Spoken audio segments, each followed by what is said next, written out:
si l'évangile de Jean commence sur le repas des noces, les noces de Cana, où des serviteurs servent et on boit beaucoup d'alcool. L'évangile de Jean se termine sur un dernier repas. Donc, si on lit l'évangile de Jean en entier, on se rend compte que Jésus passait énormément de temps à manger. Il marchait et il mangeait. Ça parle de repas encore et encore et encore. Et les Romains mangeaient en été de 16 heures à 22 heures. Enfin, à 16 heures, ils allaient au terme. Alors, la Bible ne parle pas de terme, elle parle de piscine, mais c'est la même chose.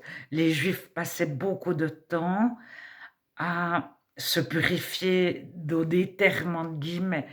Ça s'appelait pas des thermes, ça s'appelait des mikveh. Alors, le dernier repas de Jésus, donc en Jean 21, 9, lorsqu'ils furent descendus à terre, donc ils étaient en barque, plusieurs disciples, ils virent là des charbons allumés, du poisson et du pain sur les charbons. Jésus leur dit: apportez des poissons que vous venez de prendre.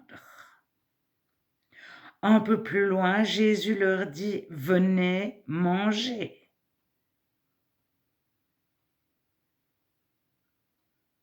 Jésus s'approcha, prit le pain et le rendonna. Il fit de même du poisson.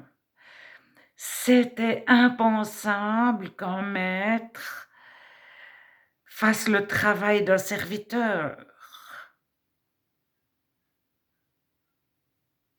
Et c'est lorsqu'il a lavé les pieds des disciples, il leur a dit: faites le travail des serviteurs, servez-vous les uns les autres. Et Jésus n'est pas venu pour dominer, il est venu pour servir.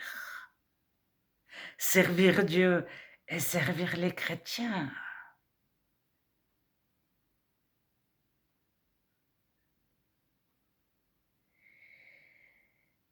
Verset 14, c'était déjà la 3e fois que Jésus se montrait à ses disciples depuis qu'il était ressuscité des morts. Et il n'y a pas d'alcool, il n'y a pas de vin, il y a la joie du Saint-Esprit qui apporte une joie sans mauvaise contrepartie. On n'a pas la gueule de bois le lendemain matin. On a une joie qui ne nous pousse pas à faire des bêtises ou à être euphorique ou à être...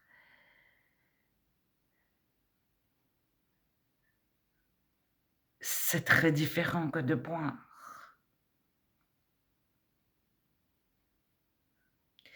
Alors, les premiers chrétiens passeront beaucoup de temps à manger.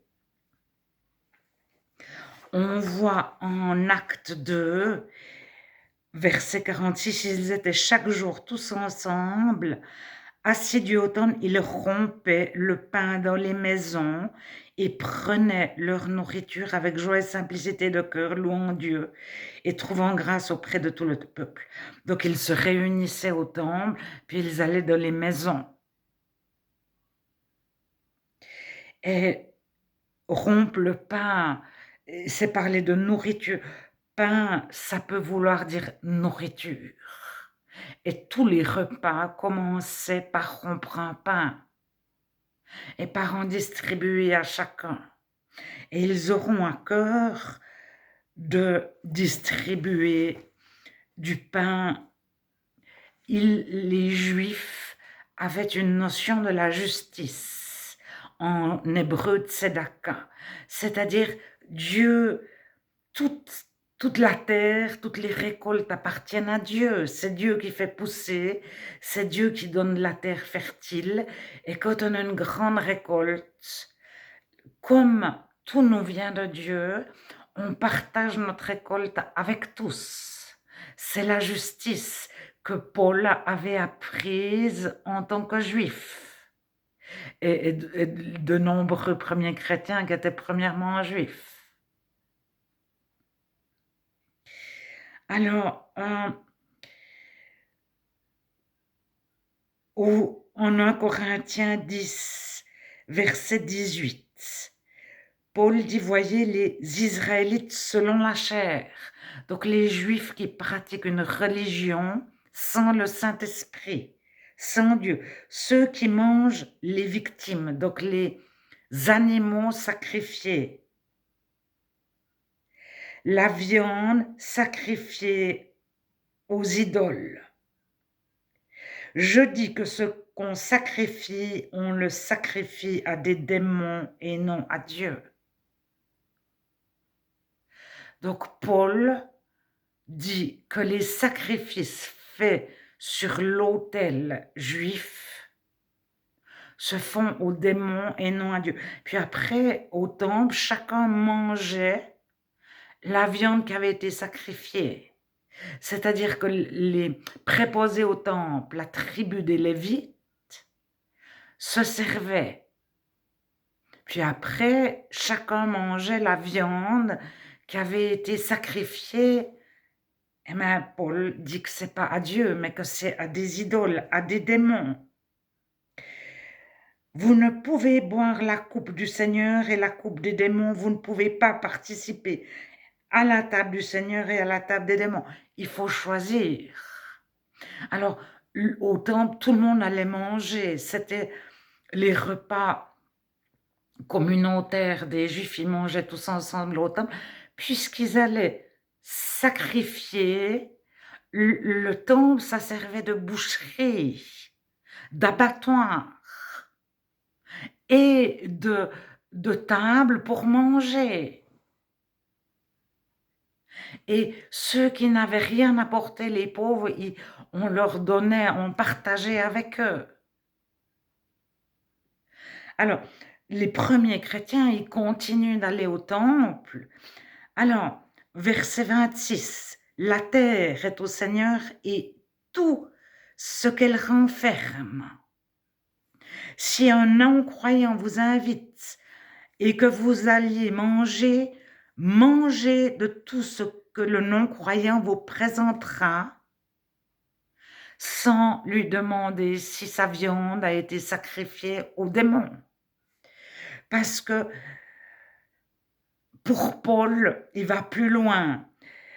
Il dit qu'en fait, c'est pas le fait de manger une viande qui a été sacrifiée, c'est la croyance autour de ça. Si quelqu'un vous dit ceci a été offert en sacrifice, n'en mangez pas à cause de celui qui a donné l'avertissement, à cause de sa conscience.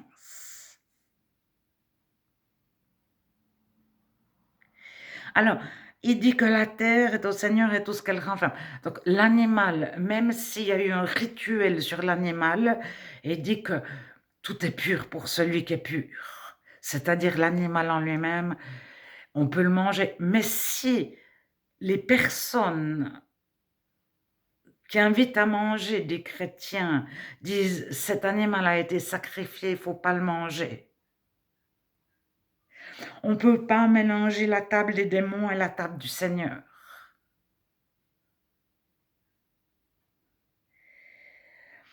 Verset 31, soit que vous mangiez, soit que vous buviez, soit que vous fassiez quelque chose, faites tout pour la gloire de Dieu. Et avec action de grâce, c'est-à-dire en remerciant Dieu. Action de grâce, ça veut dire réaliser que c'est Dieu qui a donné, c'est Dieu qui a fait vivre l'animal. Et c'est Dieu qui a fait pousser l'herbe que l'animal a mangée. Et les pommes de terre ou le riz ou les légumes qu'on met avec. Alors,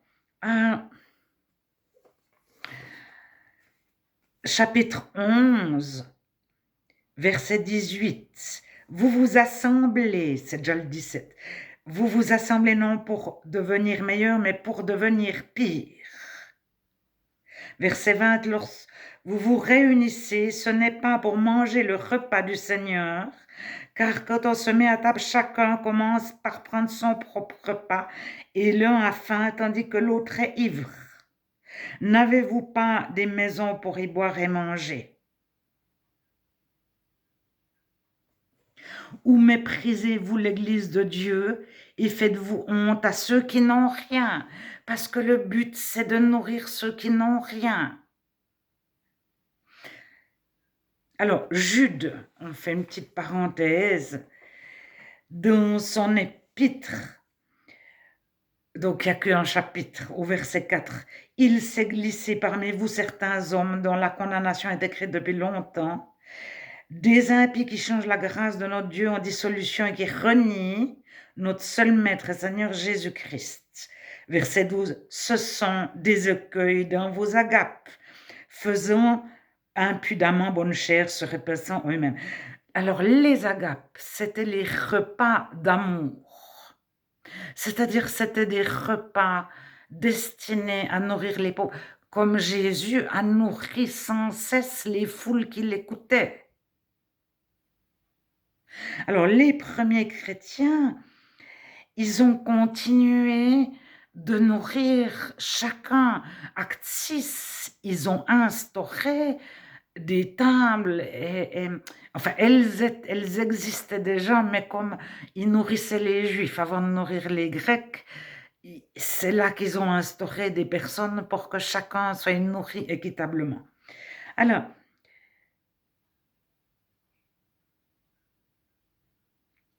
verset 17 dans Jude, « Mais vous, bien-aimés, souvenez-vous des choses annoncées d'avance par les apôtres de notre Seigneur Jésus-Christ.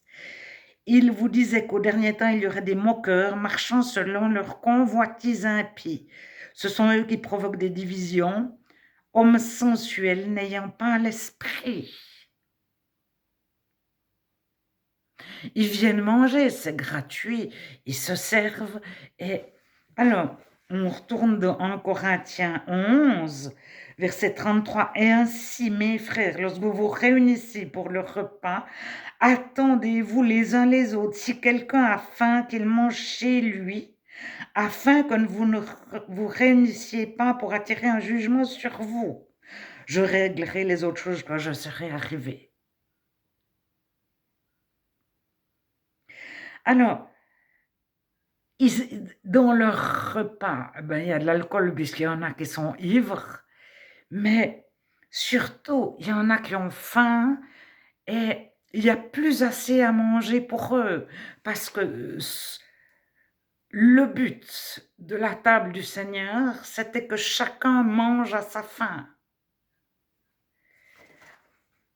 On prend Acte 6.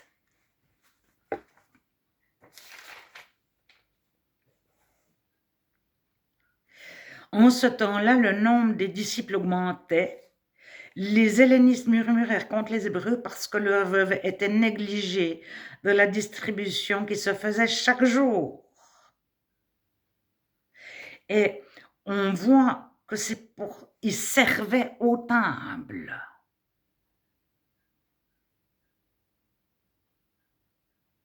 Alors, il y avait des tables dans les temples, puis après, quand ils n'allaient plus au temple, ils ont reproduit la justice. Alors, le chrétien n'est pas communiste. D'ailleurs, ils n'ont pas vendu leur maison. Si vous regardez, Chloé avait une maison, Lydie avait sa maison, etc. Vous retrouvez Phobé à sa maison.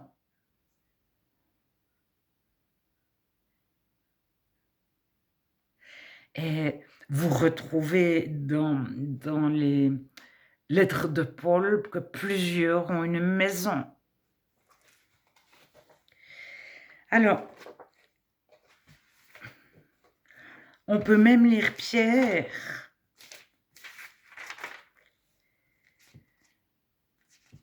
Pierre 5.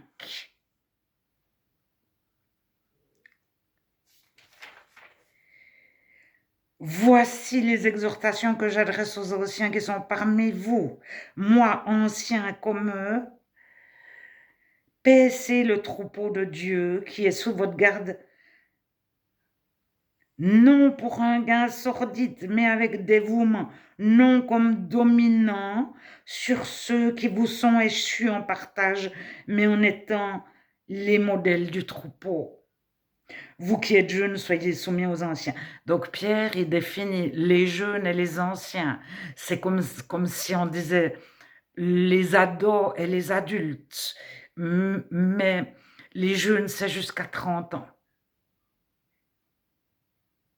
Alors, les anciens, c'est ceux qui vous sont échus en partage. Alors ça, c'est anti-français. Ma Bible, c'est en vieux français. Je ne sais pas comment c'est traduit dans les nouvelles traductions. Mais c'est ceux que vous nourrissez. Soyez les modèles du troupeau. Donc, ils avaient des problèmes déjà au tout début dans leur repas. Et c'est pour ça que Paul envoie Tite et Timothée rechercher s'il trouve quelqu'un d'honnête pour faire des distributions de nourriture équitable, des économes de Dieu. Un économe de Dieu, c'est celui qui a les biens de Dieu.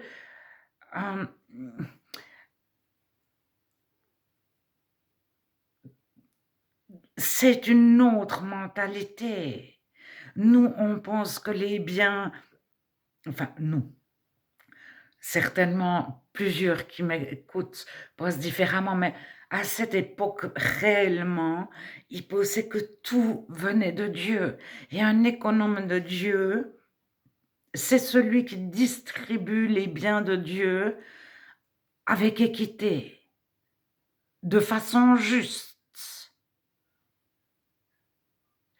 Alors, c'est pas méritoire.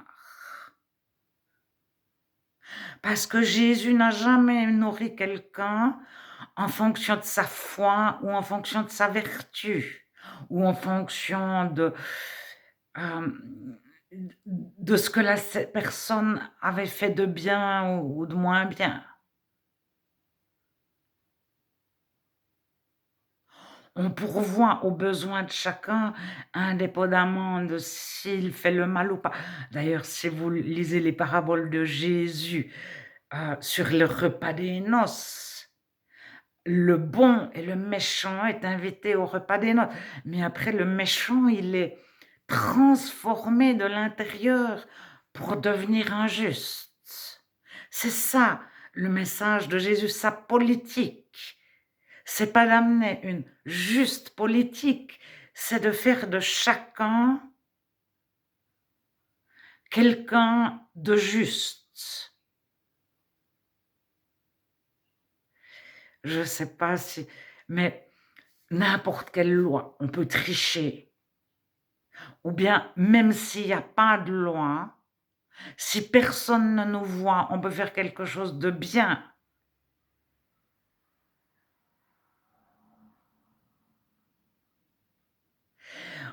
On peut tricher, on peut faire le contraire, si personne ne nous voit, ou c'est même fun de tromper les assurances et les impôts.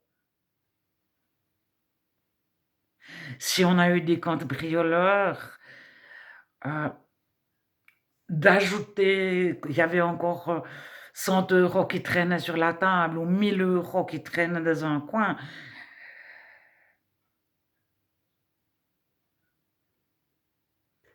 Alors, le chrétien, il est juste, peu importe son environnement ou les influences extérieures ou son éducation.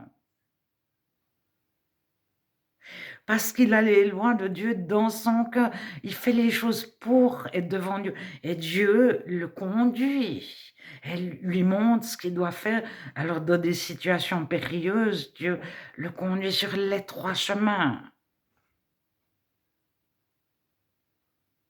Parce que un pied à côté, c'est faux, puis un pied à côté, c'est faux ou c'est un mensonge ou c'est presque juste, mais presque juste, c'est faux.